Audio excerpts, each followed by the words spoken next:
So ঘটনাটা আপনাদের clear করে বলি। আমরা নর্মালি ভাবছি যে এখানে হয়তো একটু জ্যাম লাগছে, কারণ আমরা মোটামুটি ভালো পরিমাণে জ্যাম ঠেলে এখানে আসছি। কিন্তু সামনে যাওয়ার পর যা দেখলাম তা দেখার জন্য আমরা মোটেও প্রস্তুত ছিলাম না।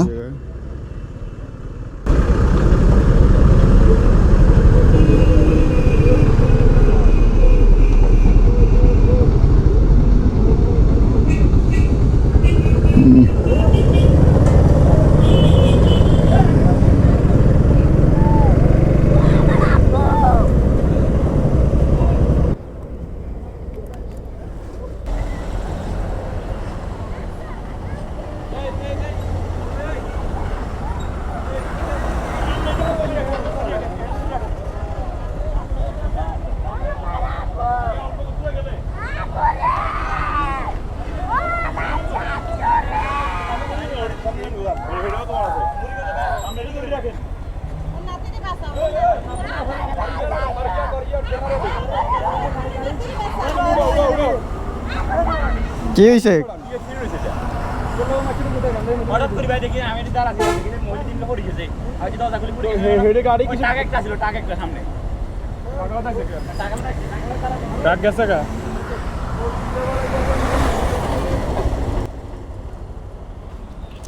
যতটুক তাদের কথায় বুঝতে পারলাম, এখানে একটা ছোট্ট পিক আপের অ্যাক্সিডেন্ট হয়েছে। পিক আপটা সম্ভবত সামনে থাকা ট্রাকে মেরে দিছে। পিক আপের স্পিডটা বেশি ছিল এবং আমরা এখানে বেশিক্ষণ দাঁড়াই নাই, কারণ হচ্ছে পিক আপের ভিতরে যে ড্রাইভারটা, ওই ড্রাইভারটা আটকা পড়ছে এবং ড্রাইভারটার অবস্থা বেশি একটা ভালো না।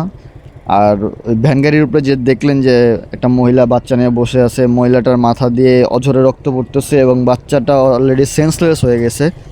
যার কারণে আমরা দাঁড়াই নাই, কারণ আমরা এইসব দেখে অভ্যস্ত না। আমার ফ্রেন্ড অলরেডি বলতেছে তাড়াতাড়ি চল চল, আমি রক্ত দেখে এখানে থাকতে পারতেছি না। ইভেন আমিও যে বাইক রাইড করতেছি এগুলো দেখার পরে আমারও আর কি এখানে দাঁড়ায় থাকে এগুলো দেখা সম্ভব হতেছে না। যার কারণে আমরা তাড়াতাড়ি এখান থেকে চলে যাই এবং ভ্যান গাড়িতে করে মহিলাটাকে এবং বাচ্চাটাকে হসপিটালে নিয়ে যাওয়া হয়।